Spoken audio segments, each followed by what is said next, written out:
পিসি ঠাম্মা বলছে এত সাজাই গুছাইয়া আমরা কাজ করলাম সব কিছু ভাইস্তে গেল। ফুলনরা দাসী বলছে তুমি ঠিক বলেছ ঠাম্মা, ওই ছোট ছেলেটা কি জাদু জানে গো, ঘুমের মধ্যে যদি আমাকেই জাদু করে মেরে ফেলে তাহলে আমায় কি হবে। ভবানী তখন সেখানে আসে আর বলছে কেন ফুলনরা দিদি, তোমাকে মেরে ফেলার মতো কোনো কাজ করেছো নাকি। কান্তর মাও সেখানে আসে আর বলে তোমরা এই সব কিছু করে সবটা পণ্ড করবে ভেবেছিলে, আর বলছে তোমরা এই কাজগুলো করার আগে একবারও ভাবলে নে যে এই সব করলে রাজবাড়ির নাক কাটা যাবে।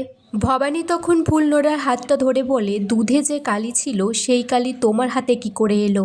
বিষ্ণুরাম মনে মনে বলছে এই ঝগড়া আরও কিছুক্ষণ আমায় চালিয়ে যেতে হবে।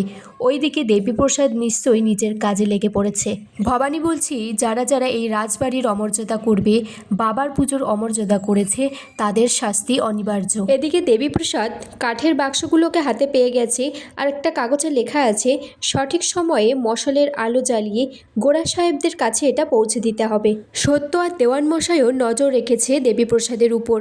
বিষ্ণুরাম বলছে ফুলনোড়া দাসী কি আজ থেকে রাজবাড়িতে আছে, তুমি ওকে শাস্তি দাও কোন হিসেবে। ভবানী বলছে অপরাধ করলে যে কোনো কেউ শাস্তি পেতে পারে, কেন আমি তো ইন্দু দিদিকেও শাস্তি দিয়েছি। ঈশ্বরী বলছে তোমরা এখানে কেন এত গণ্ডগোল করছো, আর তুমি ফুলনোড়ার হাত ধরে কোথায় নিয়ে যাচ্ছ, ছাড়ো ওর হাতটা। এদিকে কাঠের বাক্সগুলো একের পর এক গোড়া সাহেবরা নৌকায় তুলে নিচ্ছে। ভবানী দেবীপ্রসাদকে হাতে নাতে ধরে ফেলে আর বলে কি ভেবেছিলেন ঠাকুরপো, অন্ধকারে অনর্থ ঘটে যাবে আর আমি টের পাবো না, আজ তোমার নিস্তার নেই।